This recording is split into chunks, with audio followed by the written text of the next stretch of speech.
Bienvenue aux Femmes Rayonnantes Entrepreneurs Podcast où tu trouves des épisodes de 15 minutes ou moins avec des conseils, des astuces, des réflexions sur la prestation de services en ligne, l'entrepreneuriat digital, le leadership et des actions à mettre en place pour développer ton entreprise digitale. Ici, c'est Work Hard, Play Hard. On bosse dur et on s'amuse, on se détend aussi. Je suis Leslie, associée dans la gestion des risques financiers et j'aide les femmes en corporate à lancer et développer leur entreprise de services digital en 2 heures par jour.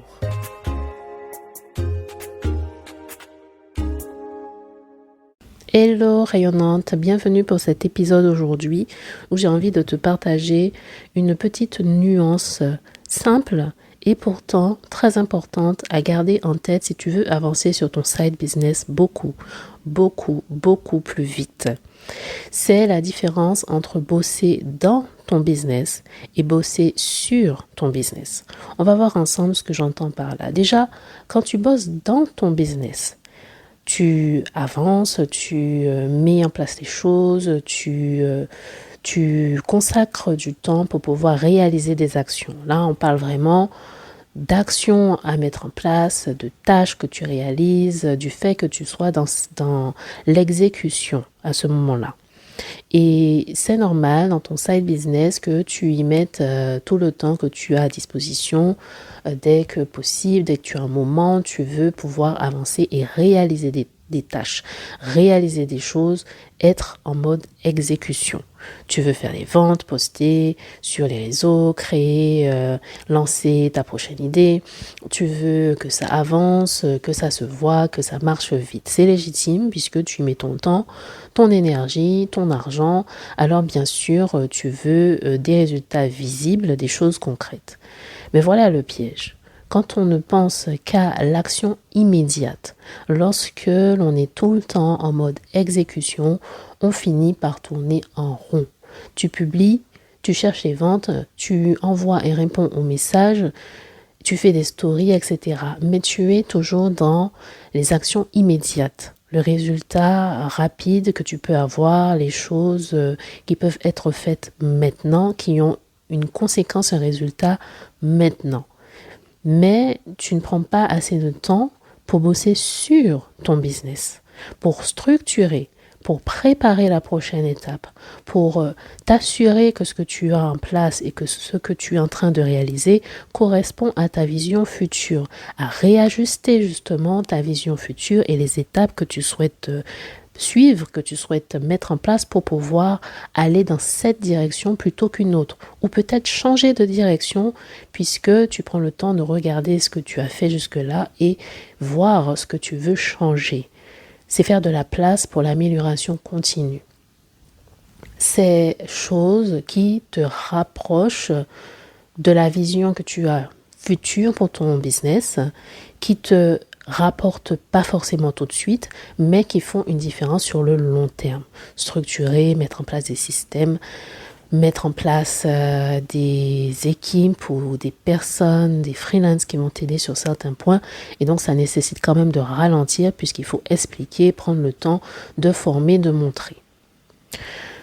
Quand tu bosses sur ton business, tu prends ce recul. Tu construis un système, tu poses une base solide. Tu ne dépends pas seulement du hasard et des algorithmes et tu n'es pas seulement orienté sur les résultats immédiats. Tu analyses ce qui fonctionne et ce qui ne fonctionne pas, bien sûr. Tu poses une vraie stratégie, tu changes les choses. Tu crées un parcours clair pour ton client, par exemple. Tu prends le temps de réfléchir à tout ça. Tu développes des outils pour générer des prospects automatiquement. Tu cherches à réaliser certaines tâches avec moins d'étapes ou moins d'outils. Bref, tu optimises, tu améliores et tu optimises en vue que ça puisse te rapporter plus avec cette finalité de pouvoir réaliser plus de choses sans t'épuiser. Donc tu passes d'une course au contenu à une vision plus claire, d'une gestion au jour le jour dans l'urgence à une entreprise qui s'organise et qui peut grandir. Fais de la place pour l'amélioration continue. C'est ça que j'ai envie que tu retiennes aujourd'hui de mon message. C'est que faire de la place, ce n'est pas attendre d'avoir plus de temps. Parce que ça, c'est un mythe, c'est une illusion. On n'aura jamais plus de temps juste comme ça. Il faut pouvoir activement se libérer ce temps. C'est créer une priorité dans ton emploi du temps actuel, même s'il est chargé, même s'il y a déjà pas mal de choses à faire, mais créer cette priorité, même si tu as peu de temps dans la semaine, pour pouvoir avoir cette vision stratégique sur ton business. Je te parle d'amélioration comme clarifier ton positionnement, structurer ton offre, poser un vrai système de création de contenu, automatiser un processus qui est récurrent, qui est chronophage, que tu n'aimes pas faire, réfléchir à ton parcours client, à la satisfaction qu'il y a sur certaines offres et pas d'autres, faire une pause stratégique pour ajuster ta direction. Tout ça, ce sont des mouvements invisibles au départ. Ça ne rapporte pas de résultats immédiats, ça ne rapporte peut-être pas de satisfaction immédiate. Mais ce sont ces actions, ces réflexions qui te permettent de te libérer du temps, de stabiliser tes activités, de passer à l'étape suivante sans que tout s'écroule. La différence entre les deux, quand tu bosses dans ton business, tu exécutes. Tu exécutes, tu réalises, tu agis. Et quand tu bosses sur ton business, tu développes. Tu prends le temps de créer, tu prends le temps de réfléchir, d'ajuster, de changer les choses. Et tu n'as pas à tout faire, vraiment. Mais tu peux choisir ce que tu veux réellement construire et qui sera important bientôt. Peut-être pas tout de suite, mais bientôt.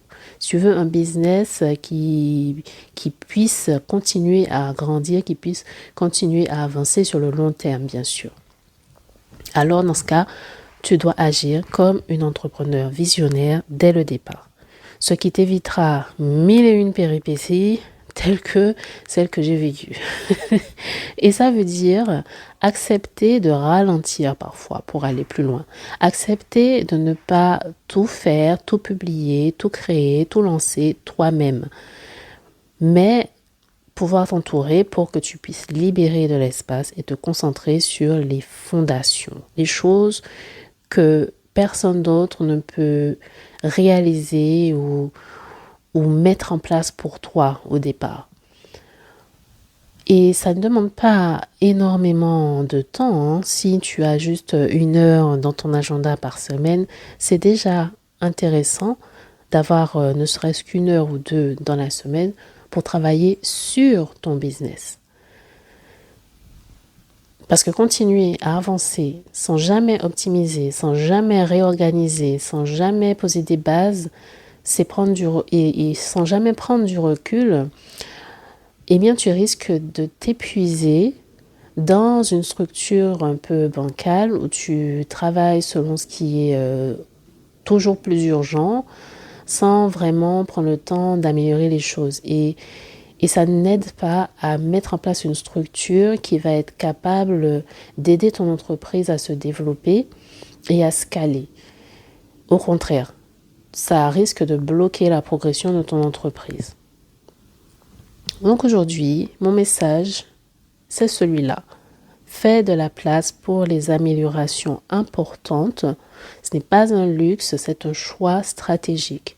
C'est ce qui te permet de sortir du mode urgence et d'entrer dans une dynamique plutôt orientée sur la croissance, sur la durabilité et sur l'alignement de ce que tu es en train de mettre en place avec la vie que tu veux vraiment.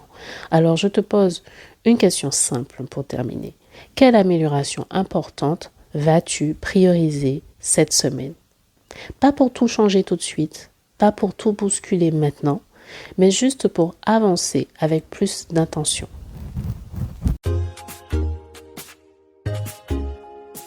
Il est temps de rayonner en ligne.